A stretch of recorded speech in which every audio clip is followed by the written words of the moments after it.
Dana White confirms Jon Jones has officially taken a huge step. So that means he stepped into the testing pool. Okay, nice. Yeah, because that's what I had heard. And then...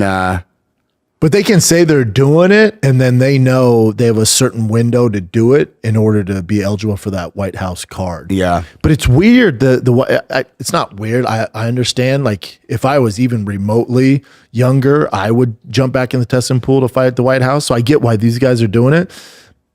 But Jon Jones, like, oh, now I have a reason. Now I have a reason to jump back and actually want to fight. Like, Tom Aspinall was not the reason. Now, a lot of you are going to be like, well, that's because he's ducking him. So this is going to piss you off. This is what I think is going to happen at the White House on the card. And Dana was on record with our boy Robbie from Barstool. And he goes, it's going to be the biggest, baddest card the UFC's ever put on. I'm like, okay. He's like, bigger than the Sphere. It's going to be loaded. So I'm like, what fights could they make? Well, I guarantee you there's going to be a BMF title on the line. So if Conor's fighting, he's not going to fight just some regular dude for no belt. That's going to be BMF. So which makes it 5 rounds. Which makes it 5 rounds, which is interesting. But so if Conor and Jon say that, and the chance of both of them doing it, the odds aren't high, but we're going to get one of them. So with BMF, this is where it could get super dicey and people are going to be pissed. If Conor does come back and fight, they'll do Conor for BMF and Chandler. So you get that. It's like, all right, that's fine. But let's say Conor doesn't get his shit together, keeps doing and he's tied up in legal issues. And Jon's like, oh, I want to come back now. And it just gives me a reason to come back. I'm motivated. You're going to get Alex Pereira versus Jon Jones for the BMF, not Tom Aspinall. I think they're going to royally fuck over Tom. Dude, I don't know, man. If they do that, I think the fans would even revolt. Like, would you though? I don't know. I honestly, like, for a BMF title, Alex Pereira, because Alex versus Tom, it's like, oh God, that's a fucking nightmare of a fight. Alex Jon been out for a hot second, a little slower. Alex at 240, BMF title, White House. So if Alex comes back and beats Magomed, okay, if he wins his title back, and then they're like, here, you get to fight at the White House at heavyweight, you don't have to risk your light heavyweight title, and you can fight against Jon Jones, then I think the fans will be like, fuck Tom. Yeah, you know what I mean? That's what I think's gonna happen. But he would have to win his belt back. It's weird though, right? Yeah, that would be wild. But I do think you're gonna get a BMF title on that White House card, right? Because Trump loves it, all that bullshit. So it's either if both of them come back, it's going to go to Conor, and then Jon might fight Tom on there, where they're like, fine, we got to do the right thing. Tom's fighting Jon. But if Conor doesn't get his shit together and they want that BMF title, you're going to get Jon and Alex. Dude. That's what I think happens. And people who are doubting that this card comes together, I guarantee it does.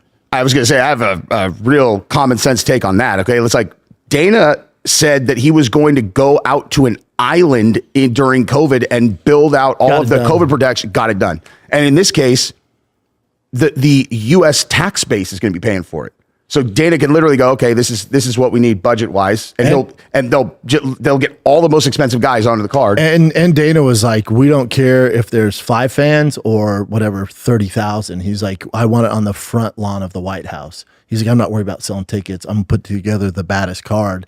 And I knew about this from a super reliable source for probably 6 months. Like, this has been really? Yeah, this isn't something that last week Trump was like, hey, let's do a card. They've been working on this for a hot second. Yeah. I've known for literally 6 months. And like I was saying, I was talking to someone else about this, about, Dana and Trump's relationship. You're like, okay, these are the two decision makers, and these two guys are such good friends. These guys probably text each other like porn memes. They're like boys. They're boys. Love to see that. It's going to get done. Love to see that group chat. Yeah. Oh yeah. Yeah. Well, even Derek Lewis, like, he wins his fight, and Dana's cage side is like, hey, it's my buddy Trump wants to talk to you. So he's talking to him as they're announcing. Like, they're super close. So it's going to happen. Yeah, it's going to happen. And people are upset, like, oh, UFC's become this MAGA far right. It's like, man, I hate to tell you, the majority of the fighters and the majority of the fan base, is proud to be American and loves, the UFC and Trump and the American shit. Like, if you think that they haven't always been like this, or your favorite athlete's not more on the right than on the left, man, I'm going to hurt your feelings. Well, it's just like the culture has kind of become one where if you are a heavy patriotic American, pushed into this group where it was Correct. kind of like, lots of people were independents, some people were Democrats, like whenever, however In the long middle, ago. like like whatever. liberal. Yeah. It's but like, now liberals means you're on the right. So it's like, all right, I guess we're in this team.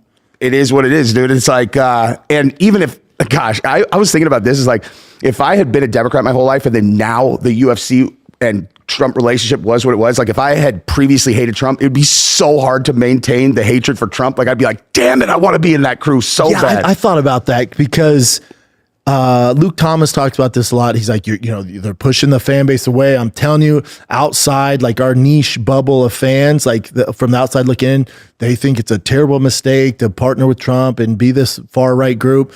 And I'm like, far right? Yeah, I don't know if I hate when they use that term, man. You look at the popular vote, like that's a shit ton of people that vote for Trump and support him. And then I was thinking, I'm like, well, when the NFL went all woke, remember they did that? How'd that go? I stopped watching. Me too. So Luke might be right. I stopped watching. But I was like, I'm out. But that was them driving the opposite thing where, like, I think right now the majority of people who are kind of wired like people who generally would like UFC are on the side where if you go that way, we're going to be more interested. Correct. But and then also I think people that tend to like fighting and fitness are more pro like USA, like even if Trump's whatever in this, but as far as, all right, that's our president, we're pro guns, pro, it's like manly shit. They tend to be lean more this way. Luke's an anomaly, like a guy who's super into fighting, who's also still over there. He's like, I mean, I got no issues with anybody having any opinion, you know what I mean? As long as they're not. No, the reason I like listening to Luke is because if it wasn't for him, I wouldn't hear any other takes from the left. He's sharp. I listen to. He has a new channel actually that's like politics. Yes. And I listen to it every time that I listen to a smart person who is a Democrat. I'm like, dude, we don't even disagree on anything. Mm-mm. Like literally, I went on Young Turks with like Jank, and I was expecting us to be like banging heads both times. I've talked to him. I actually talked to him 3 times. Who's this? The Young Turks, Cenk Uygur. Okay. The one who said he could beat up Rogan. Like, you don't remember that? Let me see what he looks like. Yeah. So they got into it on Twitter. He's like, no way. He's like, I'm huge. I would beat up Rogan. And that's everybody. Guy? Yeah. Everybody bombarded him. They're like, hey, bro, you should probably do a little research on Rogan's martial arts background, guy. And he's a Democrat? He's like a really, really big, well-known Democrat. But like when we start talking about stuff, I'm like, what do people think that we have this like staunch disagreement on? Because I'll be like, hey, do you think that girls should be getting beaten by dudes in sports? No. And he's like, no, it's ridiculous. I'm like, right. Yeah. Well, it's because social media. Yeah. Social media creates such a divide, and you have the crazies on the left and the crazies on the right, and they're so loud. Most of us are here. Yeah. We're like, I don't agree with that all the way over here. I don't agree with that. Yeah. But they're so loud, and that's what gets the views and gets the clicks. So we're like, oh, all Democrats are gay, pro-trans around kids. They want women to compete against men in sports. Yeah. But then you listen to a normal like, you Democrat. guys hate gays and blacks. We're like, no, we don't. No, not what at all. What are you talking about? No, not at all. You talk to a normal Democrat, you're like, okay. Like, don't get me wrong, he's done a lot of terrible shit, but Newsom on Sean Ryan's podcast. I'm scared to watch that because I don't want to watch him, dude. Like, because I know he is an exceptional politician, and I say that in a way where I'm like, this dude, I can't ever forget what this dude did during, not to derail this conversation, but it's like, we had to flee that state due to things that they implemented that where they like came after our kids. Yeah, I can't forgive them, but you do watch that and you're like, oh fuck, I know, that's why I don't watch it. He's kind of human. I know I'm gonna like him. That's why I don't watch it.